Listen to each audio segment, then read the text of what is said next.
Hi guys. So मी ना presentation बनवते आहे. ओके, लाईक CEPसाठी बनवते आहे. आणि मेन पॉईंट तर हे घ्या आउटफिटचं. किती गोड दिसते माझी आज आउटफिट आहे ना.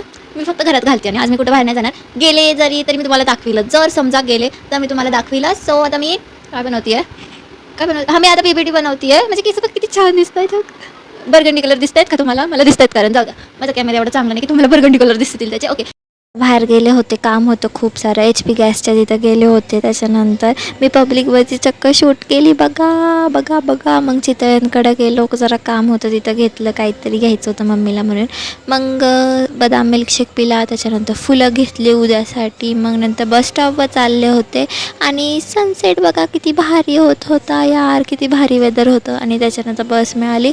मग मी गार्डनला गेले घरी आल्यावर आणि मी फुल घालून बसले होते आणि मी येड्यासारखी नाचते आहे इथं, का माहिती का. त्याच्यानंतर व्हिडिओ जर अजून काय करायला लागतं ना गाईज, तिथं आम्हाला अलाउड नाही खेळायला, तरी सुद्धा आम्ही खेळतोय कंटेंटसाठी आणि स्वतःच्या मनासाठी. Main point, the only crime we can do. Yes, the only crime we can do.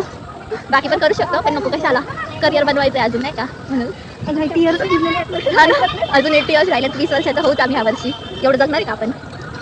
जाऊ द्या गाईज, बाय बाय. मी कंटिन्यू करते. ते काका यायच्या आधी आम्हाला मन मोकळं होऊन खेळायला पाहिजे आम्हाला. Bye bye. खेळून झाला आणि त्याच्यानंतर घरी येत होते तर डॉगी दिसला मला, त्याची व्हिडिओ काढली. Bye bye.